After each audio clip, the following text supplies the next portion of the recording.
ନମସ୍କାର ଦର୍ଶକ ବନ୍ଧୁ, ମୁଁ ପ୍ରଦୀପ ଆପଣମାନଙ୍କୁ ସ୍ୱାଗତ କରୁଛି ଆଜିର ଆଉ ଏକ ନୂଆ ଭିଡ଼ିଓରେ। ଦର୍ଶକ ବନ୍ଧୁ, ଆପଣମାନେ ସମସ୍ତେ ଜାଣିଥିବେ ଆଜିଠାରୁ ଆମ ରାଜ୍ୟରେ ଏସ୍ଆଇଆର୍ ବା ସ୍ପେଶାଲ ଇଣ୍ଟେନ୍ସିଭ୍ ରିଭିଜନ, ଯାହାକୁ ଆମେ ସ୍ୱତନ୍ତ୍ର ସଂଘନ ସଂଶୋଧନ 2026 ବୋଲି କହୁଛୁ, ଯେଉଁଥିରେ ଆପଣମାନଙ୍କର ଘରକୁ ବର୍ତ୍ତମାନ ଆପଣମାନଙ୍କ ଅଞ୍ଚଳର ବିଏଲ୍ଓ ବା ବୁଥ୍ ଲେବୁଲ ଅଫିସର ଯେଉଁମାନେ କି ଆପଣମାନଙ୍କର ଭୋଟର ସଂଶୋଧନ ସମୟରେ ସାହାଯ୍ୟ କରିଥାନ୍ତି, ସେମାନେ ଆପଣମାନଙ୍କ ଘରକୁ ଆସି ବର୍ତ୍ତମାନ ଆପଣମାନଙ୍କର ଭୋଟର ତାଲିକାରେ ଯେଉଁମାନଙ୍କର ନାଁ ଅଛି ଏବଂ ଯେଉଁମାନଙ୍କର ନାଁ ନାହିଁ ବା ପୂର୍ବରୁ ଯେଉଁମାନଙ୍କର ନାଁ ଥିଲା ସେମାନଙ୍କର ଭୋଟର ସଂଶୋଧନ କରିବା କାର୍ଯ୍ୟକ୍ରମ ଚାଲୁ ରହିଛି ଏବଂ ଏହି କାର୍ଯ୍ୟକ୍ରମ ଆପଣମାନଙ୍କର ଗୋଟେ ଗୁରୁତ୍ୱପୂର୍ଣ୍ଣ ଭୂମିକା ଯାହାକି ଆଗାମୀ ସମୟରେ ନେବ। କାରଣ ଏସ୍ଆଇଆର୍ ଯେଉଁଟାକି ଆପଣମାନଙ୍କର ଭୋଟର ଲିଷ୍ଟରେ ଡୁପ୍ଲିକେଟ୍ ଭୋଟର ବା ଆପଣମାନଙ୍କର କୌଣସି ଯଦି ଭୋଟର ଲିଷ୍ଟରେ କରେକ୍ସନ୍ ଭୁଲ ଥିଲା ତାକୁ କରେକ୍ସନ୍ କରିବା ପାଇଁ ଚାହୁଁଛନ୍ତି, ତ ଏଇ ଏସ୍ଆଇଆର୍ ସମୟରେ ସବୁକିଛି ଆପଣମାନଙ୍କର ହବ। ତେଣୁ ଏସ୍ଆଇଆର୍‌ର ପ୍ରଥମ ପର୍ଯ୍ୟାୟ ଯେଉଁଟାକି ଆଜିଠାରୁ ଆରମ୍ଭ ହୋଇଛି ଏବଂ 28 ଜୁନ୍ ପର୍ଯ୍ୟନ୍ତ ଚାଲିବ। ଯେଉଁଥିରେ ଆପଣମାନଙ୍କର ଅଞ୍ଚଳର ବିଏଲ୍ଓ ବା ବୁଥ୍ ଲେବୁଲ୍ ଅଫିସର ଯେଉଁମାନେ ରହିଛନ୍ତି ବା ବିଏଲ୍ଏ ବୁଥ୍ ଲେବୁଲ୍ ଏଜେଣ୍ଟ ଯେଉଁମାନେ ରହିଛନ୍ତି, ସେମାନେ ଆପଣମାନଙ୍କ ଘରକୁ ଆସି ପରିଗଣନା ଫର୍ମ ଯେଉଁଟାକି ଦେବେ। ତ ଆଜି ଯାହାକି ବହୁ ଜାଗାରେ ଏହି ଫର୍ମ ମିଳିଥିବ। ତ ଆପଣମାନଙ୍କୁ ଯଦି ସେଇ ଫର୍ମ ମିଳିଛି ଯେଉଁଟାକି ମୋଷ୍ଟ ଇମ୍ପୋର୍ଟାଣ୍ଟ ଏବଂ ସର୍ବପ୍ରଥମେ ଆପଣମାନଙ୍କୁ ସେଇ ଫର୍ମ ହିଁ ଫିଲ୍ଅପ୍ କରିବା ପାଇଁ ପଡ଼ିବ। ତେଣୁ ସେଇ ଯେଉଁ ଆପଣମାନଙ୍କର ଏନୁମେରେସନ୍ ଫର୍ମ ରହିଛି, ତ ସେଇ ଫର୍ମ ଆପଣମାନେ କେମିତି ଫିଲ୍ଅପ୍ କରିବେ, ଯେଉଁମାନଙ୍କର ଫର୍ମ ମିଳିଛି କେଉଁ ଡକୁମେଣ୍ଟ ସେମାନଙ୍କର ଆବଶ୍ୟକତା ରହିବ, ଫର୍ମ ଫିଲ୍ଅପ୍ କରିବା ସମୟରେ ଆପଣମାନେ କେଉଁ ବିଷୟରେ ଧ୍ୟାନ ଦେବା ଦରକାର, ସବୁକିଛି ଆଜିର ଭିଡ଼ିଓରେ ମୁଁ ଆପଣମାନଙ୍କୁ କହିବି। ତେଣୁ ଭିଡ଼ିଓଟି ନିହାତି ଆପଣମାନଙ୍କ ପାଇଁ ଗୋଟେ ଇନଫର୍ମେଟିଭ୍ ଭିଡ଼ିଓ ରହିବ। କାରଣ ଏଇ ଏସ୍ଆଇଆର୍‌ରେ ପୂର୍ବରୁ ଆପଣମାନେ ଜାଣିଥିବେ ବିଭିନ୍ନ ରାଜ୍ୟରେ ଏସ୍ଆଇଆର୍‌ରେ 20 ଲକ୍ଷ, 25 ଲକ୍ଷ, 10 ଲକ୍ଷ ଏଇଭଳି ହିତାଧିକାରୀଙ୍କ ନାଁ ଯେଉଁଟାକି ଭୋଟର ଲିଷ୍ଟରୁ କାଟିଛି। ତେଣୁ ଆପଣମାନେ କେମିତି ନିଜର ଭୋଟର ଲିଷ୍ଟକୁ ସବୁଭଳି ଆପଣମାନଙ୍କର ସଂଶୋଧନ କରିପାରିବେ ବା ଠିକ୍ ନିର୍ଭୁଲ ଭାବରେ ଆପଣମାନେ ଫର୍ମ ଫିଲ୍ଅପ୍ କରିବେ, ସେ ବିଷୟରେ ଡିଟେଲ୍ସ ଜାଣିବା। ତା ପୂର୍ବରୁ ଯଦି ଚ୍ୟାନେଲକୁ ପ୍ରଥମ ଥର ଭିଜିଟ୍ କରୁଛନ୍ତି, ଭିଡ଼ିଓକୁ ଲାଇକ୍ କରିବେ, ଚ୍ୟାନେଲକୁ ସବସ୍କ୍ରାଇବ୍ କରିବା ସହିତ ପାଖରେ ଥିବା ବେଲ୍ ଆଇକନ୍‌କୁ କ୍ଲିକ୍ କରି ଅଲ୍‌ରେ ସେଟ୍ କରିଦେବେ। ତ ଦେଖନ୍ତୁ, ଯେଉଁ ଆମର ବୁଥ୍ ସ୍ତରୀୟ ଅଧିକାରୀ ବା ବିଏଲ୍ଓ ମାନେ ରହିଛନ୍ତି, ସେମାନେ 30 ତାରିଖରୁ 28 ତାରିଖ ଭିତରେ ଆପଣମାନଙ୍କ ଘରକୁ ଭିଜିଟ୍ କରିବେ। ଭିଜିଟ୍ କଲା ପରେ ଆପଣମାନଙ୍କୁ ଯେଉଁ ଫର୍ମଟି ଦେବେ, ସେଇ ଫର୍ମ ଆପଣମାନେ ପୂରଣ କରିବା ଦରକାର। ତ ଯେଉଁ ଫର୍ମଟି ଆପଣମାନେ ଦେବେ, ତା ପୂର୍ବରୁ ଏସ୍ଆଇଆର୍ ବିଷୟରେ ଆପଣମାନେ ଟିକେ ଡିଟେଲ୍ସ ଜାଣି ନିଅନ୍ତୁ। ଲାଷ୍ଟ ଟାଇମ୍ ଆମର ଯେଉଁ ଏସ୍ଆଇଆର୍ ହେଇଥିଲା 2002 ମସିହାରେ, ତ ସେଇ 2002 ମସିହାର ଡାଟା ହିସାବରେ ବର୍ତ୍ତମାନ ଯେଉଁମାନଙ୍କର 2002 ମସିହା ଲିଷ୍ଟରେ ନାମ ଥିଲା, ସେମାନେ ମଧ୍ୟ ଏହି ଫର୍ମ ଫିଲ୍ଅପ୍ କରିବେ। ତା ସହିତ ଯେଉଁମାନଙ୍କର 2002 ମସିହା ଲିଷ୍ଟରେ ନାଁ ନଥିଲା, ସେମାନଙ୍କୁ ମଧ୍ୟ ଫର୍ମ ଫିଲ୍ଅପ୍ କରିବା ପାଇଁ ପଡ଼ିବ। ତେଣୁ ବହୁତ କିଛି ଇମ୍ପୋର୍ଟାଣ୍ଟ ଅପଡେଟ୍ ଆପଣମାନଙ୍କୁ ଦେବା ପାଇଁ ଯାଉଛି। 2002 ମସିହା ପରେ ଯେଉଁମାନଙ୍କର ଭୋଟର ଆଇଡି ହେଇଛି, ସେମାନେ ତାଙ୍କର ବାପା ବା ମାଆଙ୍କର 2002 ଲିଷ୍ଟ ଅନୁସାରେ ଯାହାକି ବର୍ତ୍ତମାନ ଏସ୍ଆଇଆର୍‌ରେ ସାମିଲ ହେବେ। ତେଣୁ ଏହା ପାଇଁ ଆପଣମାନଙ୍କ ଘରକୁ ଯେଉଁ ବିଏଲ୍ଓ ମାନେ ଆସୁଛନ୍ତି, ଆପଣମାନଙ୍କୁ ଗୋଟେ ଏନୁମେରେସନ୍ ଫର୍ମ ଯାହାକି ପ୍ରଦାନ କରୁଛନ୍ତି। ତ ଦେଖନ୍ତୁ, ଏଇଟା ରହିଛି ଏନୁମେରେସନ୍ ଫର୍ମର ଗୋଟେ ଆପଣମାନଙ୍କର ଡେମୋ। ତ ଏଇ ଯେଉଁ ଡେମୋ ହିସାବରେ ମୁଁ ଆପଣଙ୍କୁ ସବୁକିଛି ଡିଟେଲ୍ସ କହିବି। ଡିଟେଲ୍ସ ଆପଣମାନେ ଯେତେବେଳେ ଫର୍ମ ଆପଣମାନଙ୍କୁ ମିଳିବ, ସେ ସମୟରେ ଆପଣମାନେ ଯାହାକି ଫିଲ୍ଅପ୍ କରିବାରେ ସୁବିଧା ହେବ। ଦେଖନ୍ତୁ, ଏଇଟା ଗୋଟେ ଡେମୋ ଯେଉଁଟାକି ଆସିଛି। ଏଥିରେ ଆପଣମାନଙ୍କର କ'ଣ ରହିଛି, name, contact number of BLO, ଯେଉଁଟାକି ଆପଣମାନଙ୍କର ଅଲରେଡ଼ି ସେଇ ଫର୍ମରେ ପ୍ରିଣ୍ଟେଡ୍ ଥିବ। ଅର୍ଥାତ୍ ଆପଣଙ୍କୁ ଯେଉଁ ଆମର ଏଜେଣ୍ଟ ଆସୁଛନ୍ତି ବା ଅଫିସର ଆସୁଛନ୍ତି ଆପଣମାନଙ୍କୁ ଏ ଫର୍ମ ଦେବା ପାଇଁ, ତାଙ୍କର ନାମ, କଣ୍ଟାକ୍ଟ ନମ୍ବର ସବୁକିଛି ଏଇ ଫର୍ମରେ ପ୍ରିଣ୍ଟ ଥିବ। ତା ସହିତ ଯାହାଙ୍କୁ ଆପଣମାନଙ୍କର ମିଳୁଛି, ଅର୍ଥାତ୍ ଆପଣମାନଙ୍କୁ ଯଦି ଫର୍ମଟି ଦିଆଯାଉଛି, ଏଠି ଆପଣମାନଙ୍କର ନାମ ଥିବ, ଆପଣମାନଙ୍କର ଭୋଟର ଆଇଡି ନମ୍ବର ଥିବ ଏବଂ ଏଡ୍ରେସ୍ ସବୁକିଛି ପ୍ରି ପ୍ରିଣ୍ଟେଡ୍ ହେଇଥିବ। ତା ସହିତ ଆପଣମାନଙ୍କର ଭୋଟରର ସିରିଏଲ୍ ନମ୍ବର, ପାର୍ଟ ନମ୍ବର ଆଉ ଆପଣମାନଙ୍କର କନଷ୍ଟିଚ୍ୟୁଏନ୍ସି ନମ୍ବର ସବୁକିଛି ଡିଟେଲ୍ସ ଏଠି ପୂର୍ବରୁ ପ୍ରିଣ୍ଟ ହେଇଥିବ। ଏଠି ଆପଣମାନଙ୍କୁ କିଛି ଫିଲ୍ଅପ୍ କରିବା ପାଇଁ ପଡ଼ିବ ନାହିଁ। ତାପରେ ଦେଖନ୍ତୁ, 3 ନମ୍ବର ଅପସନ୍‌ରେ ଆପଣମାନଙ୍କର ଗୋଟେ କ୍ୟୁଆର୍ କୋଡ୍ ଥିବ। 4 ନମ୍ବର ଅପସନ୍‌ରେ ଆପଣମାନଙ୍କର ଯେଉଁ ଫଟୋଟି ଓଲ୍ଡ ଫଟୋ, ଅର୍ଥାତ୍ ଯେଉଁ ଫଟୋଟି ଆପଣମାନଙ୍କର ଭୋଟର ଆଇଡିରେ ଅଛି, ସେଇ ଫଟୋ ଏଠି ଆପଣମାନଙ୍କର ଯେଉଁଟାକି ଥିବ। ତ ତାପରେ ଦେଖନ୍ତୁ, ଗୋଟେ ରହିଛି ପେଷ୍ଟ କରେଣ୍ଟ ଫଟୋ। ଯଦି ଆପଣମାନେ ଚାହୁଁଛନ୍ତି ଭୋଟର ଆଇଡିରେ ଯେଉଁ ଫଟୋଟି ଅଛି ତାକୁ ଚେଞ୍ଜ କରିବା ପାଇଁ, ତାହେଲେ ଏଠି ଆପଣମାନେ ଗୋଟେ ନୂଆ ଫଟୋ ମଧ୍ୟ ଏଡ୍ କରିପାରିବେ। ତାପରେ ଦେଖନ୍ତୁ, ଆସିଲା ମେନ୍ ଟପିକ୍, ଯେଉଁଟାକି ଆପଣମାନଙ୍କର ଏଥିରେ ଭୋଟରମାନଙ୍କୁ ଦୁଇ ଭାଗରେ ବିଭକ୍ତ କରାଯାଇଛି। ଗୋଟିଏ ହେଲା ସେଲ୍ଫ ଭୋଟର, ଯେଉଁମାନେ କି 2002 ଏସ୍ଆଇଆର୍ ଲିଷ୍ଟରେ ଯେଉଁମାନଙ୍କର ନାଁ ଅଛି, ତ ସେମାନଙ୍କୁ ଆମେ ସେଲ୍ଫ ଭୋଟର ବୋଲି କହୁଛୁ। ତେଣୁ 2002 ମସିହା ଏସ୍ଆଇଆର୍ ଲିଷ୍ଟରେ ଯଦି ଆପଣମାନେ ନିଜର ନାମ ଚେକ୍ କରିନାହାନ୍ତି, ତାହେଲେ ତାକୁ ମଧ୍ୟ ଆପଣମାନେ ଚେକ୍ କରିପାରିବେ। ତ ଲିଷ୍ଟରେ ନାଁ ଚେକ୍ କରିବା ପାଇଁ ହେଲେ ଡେସ୍କ୍ରିପସନ୍‌ରେ ମୁଁ ଆପଣମାନଙ୍କୁ ଭିଡିଓ ଦେଇଦେବି। କେମିତି ଆପଣମାନେ 2002 ମସିହା ଏସ୍ଆଇଆର୍ ଲିଷ୍ଟରେ ଆପଣମାନଙ୍କର ନାମ ଚେକ୍ କରିବେ, ଯୋଉଟାକି ମୋଷ୍ଟ ଇମ୍ପୋର୍ଟାଣ୍ଟ ରହିଛି।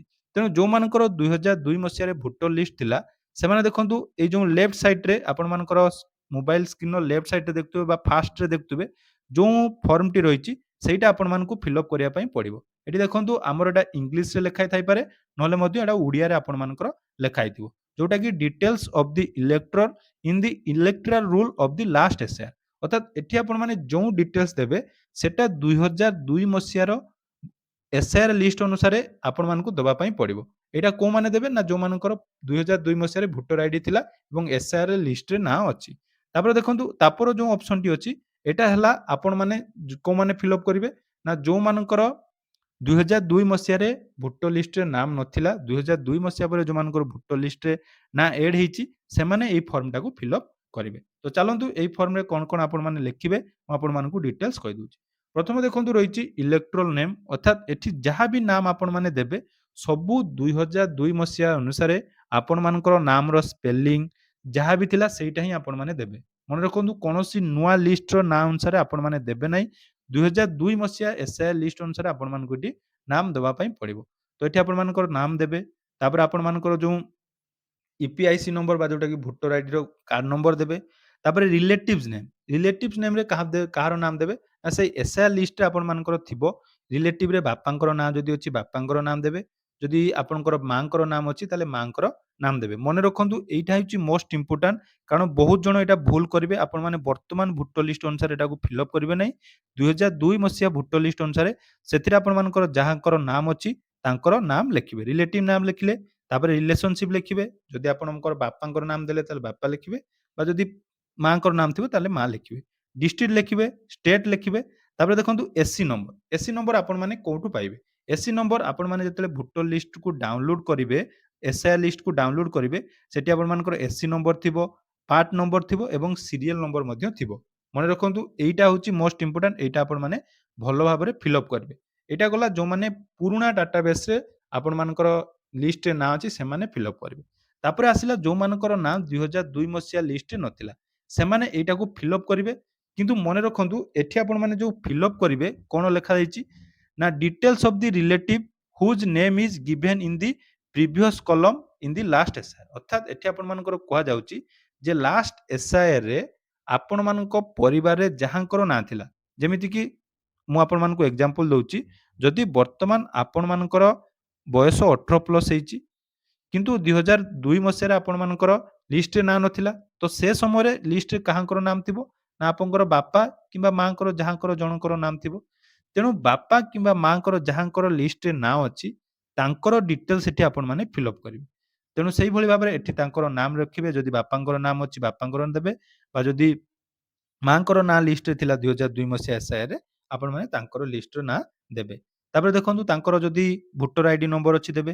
ରିଲେଟିଭ୍ସ ନେମ୍ କାହାକୁ ଦେବେ ନା ସେଇ ଆପଣଙ୍କ ବାପାଙ୍କର ସବୁ ଡିଟେଲ୍ସ ଏଠି ଦେବା ପାଇଁ ପଡ଼ିବ।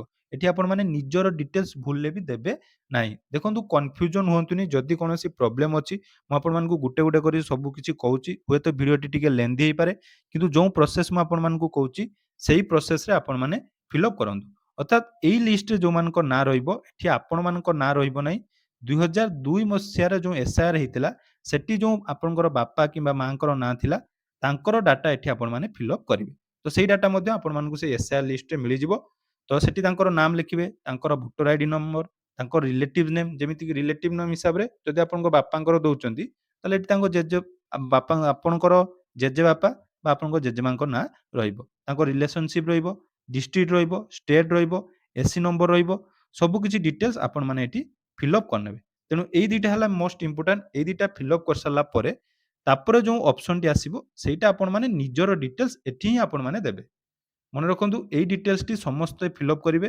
କିନ୍ତୁ ପ୍ରଥମ ଯୋଉ 2ଟା କଥା ମୁଁ କହିଲି, ପ୍ରଥମ ଟେବୁଲଟି ଯୋଉମାନଙ୍କର 2002 ମସିହା ଲିଷ୍ଟରେ ନାଁ ଥିଲା ସେମାନେ ଫିଲ୍ଅପ୍ କରିବେ। ସେକେଣ୍ଡ ଲିଷ୍ଟଟି ଯୋଉମାନଙ୍କର 2002 ମସିହା ଲିଷ୍ଟରେ ନାଁ ନଥିଲା ତାଙ୍କ ରିଲେଟିଭ୍ ବାପା କିମ୍ବା ମାଆଙ୍କର ଡାଟା ରହିବ।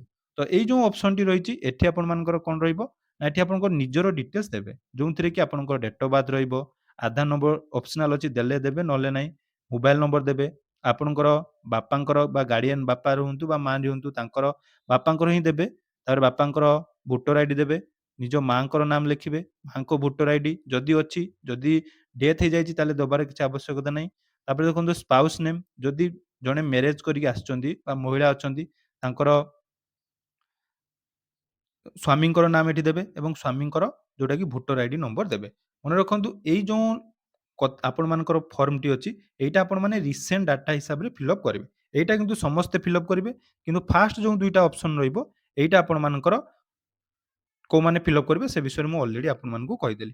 ତ ସବୁ କିଛି କରିସାରିଲା ପରେ ଏଠି ଦେଖନ୍ତୁ ଆପଣମାନଙ୍କୁ କ'ଣ ଦେବା ପାଇଁ ପଡ଼ିବ ନା ଆପଣମାନେ ଏଠି ସିଗ୍ନେଚର କରିବେ। ସିଗ୍ନେଚର କରିବା ସହିତ ଏଇଟାକୁ ଆପଣଙ୍କର ଯୋଉ ବିଏଲ୍‌ଓ ଅଛନ୍ତି ତାଙ୍କୁ ସବମିଟ୍ କରିବେ। ଦେଖନ୍ତୁ ପ୍ରୋସେସଟି ବହୁତ ଇଜି ଅଛି। ଯଦି ଆପଣମାନଙ୍କୁ ଫର୍ମ ପୂରଣ କରିବା ସମୟରେ କିଛି ପ୍ରୋବ୍ଲେମ୍ ହଉଛି, ଆପଣମାନେ ବିଏଲ୍‌ଓଙ୍କ ସାହାଯ୍ୟ ନେଇପାରିବେ ବା ଯିଏ ଅଫିସର ଆପଣଙ୍କର ଆସୁଛନ୍ତି ତାଙ୍କର ସାହାଯ୍ୟ ନେଇପାରିବେ। ତା ପୂର୍ବରୁ ଆପଣମାନେ ପୁରୁଣା ଏସ୍ଆଇଆର୍ ଲିଷ୍ଟ ଅନୁସାରେ ଆପଣମାନଙ୍କ ପରିବାରରେ କାହାଙ୍କର ନାମ ଅଛି ଏବଂ ସେ ସମୟରେ ଆପଣମାନଙ୍କର କୋଉଟା ଥିଲା ନିର୍ବାଚନ ମଣ୍ଡଳୀ, କାରଣ ବହୁତ ସାରା ନିର୍ବାଚନ ମଣ୍ଡଳୀ 2002 ମସିହା ପରେ ମଧ୍ୟ ଚେଞ୍ଜ ହେଇଛି। ତେଣୁ ପୁରୁଣା ଡାଟାବେସ୍ ହିସାବରେ ଆପଣମାନେ ଏଟାକୁ ଭଲ ଭାବରେ ଫିଲ୍ଅପ୍ କରନ୍ତୁ ଏବଂ ଯଦି କିଛି ଡାଉଟ୍ ରହୁଛି କମେଣ୍ଟ କରନ୍ତୁ। ଯାହାଦ୍ୱାରା କି ଆପଣମାନଙ୍କୁ ମୁଁ ପରବର୍ତ୍ତୀ ଭିଡ଼ିଓରେ ଆପଣମାନଙ୍କ ଡାଉଟକୁ ନେଇ ଆଉ ଗୋଟେ ଡେଡିକେଟେଡ୍ ଭିଡ଼ିଓ ଆପଣମାନଙ୍କ ସହିତ ସେୟାର କରିବି। ଧନ୍ୟବାଦ।